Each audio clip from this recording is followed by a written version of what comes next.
네, 안녕하십니까. 대한민국과 중국의 정면 대결이 눈앞으로 다가왔습니다. 그나마 다행인 건 이번 전투의 선봉이 대한민국은 아니라는 건데요.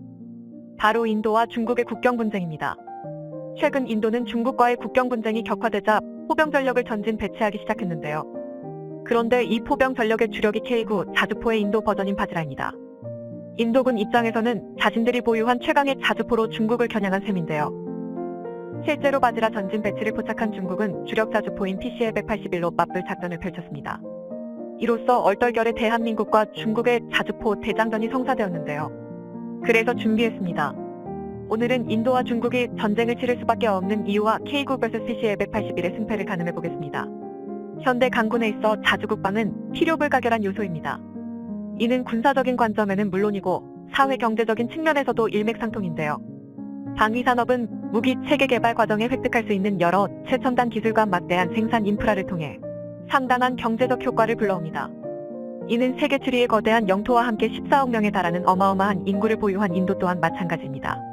일례로 2014년에 출범한 현 인도 총리 나렌드라 모디 정부는 Make in India의 정책을 펼치며 모든 인도 무기 체계 부품의 60% 이상을 자국산 기술로 생산하겠다고 단언했는데요. 이뿐만 아니라 무기 체계 수입에 드는 예산의 일부를 자국 제조업에 재투자할 만큼 국산 무기 개발에 대한 굉장히 강력한 정책을 펼쳤습니다. 앞서 말했듯이 국산 무기 체계 개발이야말로 국가의 근간이라 할 수 있는 제조업과 산업 전반에 영향력을 끼치는 만큼 인도의 이러한 결정은 대단히 상식적인 결정인데요. 이처럼 당연하게 여겨지는 상식도 자주포 앞에서는 산산이 박살났습니다. 무기 체계 자체 개발에 그토록 집착하던 인도가 생각지도 못했던 결정을 내린 건데요. 지난 1월 초 인도는 자주포 자체 개발을 포기하고 K9 100대, 금액으로 따지면 8,700억 원에 달하는 기존의 인도가 이미 K9 100대를 도입한 상태라는 걸 감안하면 최종적으로 무려 200대를 도입하기로 결정한 것입니다. 이 정도면 앞으로 인도 정부가 아무리 많은 투자를 하더라도 자국의 자주포 시장이 박살날 수도 있는 과감한 결정인데요. 사실 여기에는 피치 못할 이유가 있습니다. 그렇습니다. 바로 중국 때문입니다. 실제로 인도는 K9 기존 보유분을 라닥 지역에 배치했는데요. 이곳은 2020년 인도-중국 국경 분쟁이 발생한 지역으로 두 나라의 군사적 긴장감이 가장 높은 지역입니다. 인도는 중국과 국경을 맞대고 있는 다른 나라들과 마찬가지로 무려 60년이 넘는 오랜 기간 중국과의 국경 분쟁으로 몸살을 앓고 있습니다. 더군다나 인도와 중국의 국경 분쟁은 매년 심각한 수준으로 격화되고 있는데요. 바로 얼마 전인 2022년 12월에는 300에서 400명에 달하는 중국 인민해방군 소속 군인들이 실질 통제선인 LAC를 침범해 인도군과 물리적 충돌을 일으켰습니다. 앞서 말씀드린 2020년 6월 분쟁에서는 히말라야 국경지대인 가란 계곡에서 무려 600여 명에 달하는 양측 군대가 냉병기를 들고 충돌하는 초유의 사태가 벌어졌는데요. 이로 인해 인도 측에서만 전사자 20명이 발생했고 중국에서는 20에서 30명이 넘는 병력이 전사했습니다. 그나마 두 국가에서 화기 사용을 제한했기 때문에 이 정도 손실로 끝난 건데요. 당시 사태에 대해 인도와 중국은 상대방이 먼저 국경선을 넘고 도발을 감행했다고 발표했습니다. 그러나 영국 BBC가 공개한 중국군이 사용한 쇠몽둥이 사진을 보면 총만 쏘지 않았을 뿐 이미 중국은 사전에 작정하고 준비했다는 것을 알 수 있습니다.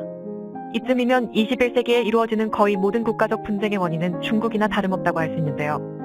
이처럼 인도와 중국이 오랜 시간 국경 분쟁에 휘말린 이유는 서로의 상반된 주장으로 이내 국경이 명확히 정해지지 않았기 때문입니다. 실질 통제선 LAC가 존재하는 이유이기도 한데요. 과거 1912년 청나라가 민주화운동이었던 신해혁명으로 붕괴하고 티베트가 미승인 독립국을 선언하자 2년 후 인도를 식민 지배하던 영국과 티베트가 3자 협정을 맺고 맥마흔9이라는 국경선을 그었다요. 이 과정에서 당시 영국은 아크사이친과 아루나찰 프라데시 두 지역을 인도에 편입시켰습니다. 하지만 중국은 티베트의 독립을 인정하지 않았고 맥마흔9과 함께 이 두 지역을 중국의 영토라고 주장하고 있습니다. 이 주장이 격해지면서 심지어 1962년에는 국경선을 두고 두 나라 간의 전쟁이 발발하기까지 했습니다. 이 분쟁에 동원된 병력만 인도만 2,000명에 달했고 중국은 8만 명에 육박했는데요. 양측 합계 사상자는 무려 6,500명이 넘었습니다. 이 전쟁이 고작 한 달간 벌어졌다는 걸 감안하면 짧은 시간 정말 엄청난 인원이 사망한 건데요. 다수의 전문가는 인도와 중국 모두 핵무기를 보유한 나라인 만큼 다시 한번 인도 중국 간의 전쟁이 벌어진다면 그때는 세계대전급의 대규모 전면전이 벌어질 것이라고 보고 있습니다. 그리고 이로 인해 두 나라는 분쟁이 격화되지 않도록 화기 사용을 극도로 자제하고 있는 건데요. 하지만 아슬아슬하게 남아 이어져 오던 힘의 균형도 결국 일촉즉발의 상황에 직면했습니다. 바로 인도와 중국 모두 1996년 맺었던 화기 사용금지 협약을 깨고 인도와의 국경지대에 대규모로 화력 무기를 배치 중인데요. 이로 인해 최소 1에서 2년 사이에 인도와 중국의 국경 분쟁인 냉병기 분쟁에서 화기를 사용한 국지전으로 격화될 가능성이 매우 높아졌습니다. 그런데 문제는 인도 중국 국경지대 대부분이 히말라야 산맥의 고산지대에 위치해 있다는 것입니다. 고산지대는 1년 내내 사시사철 극한의 환경에 노출되어 있는데요. 살을 내는 추위와 날카로운 바람으로 인해 웬만한 무기 체계가 오랜 시간 전투 대기 상태에 머물 수 없습니다. 더군다나 산지가 높아질수록 산소가 희박해지기 때문에 기계와 장비는 적군보다도 먼저 심각한 출력 저하에 맞서 싸워야 합니다. 그래서 고산지대에서는 헬기는커녕 전차조차도 운용하기가 매우 어려운데요. 이에 대다수의 군사 전문가들은 원거리에서도 효율적으로 적을 타격할 수 있는 포병 전력이 인도 중국 국경 분쟁에 성패를 가를 것이라고 예측하고 있습니다. 실제로 지난 2021년부터 중국이 국경지대에 대규모 포병 전력을 배치 중이라는 사실이 포착되었는데요.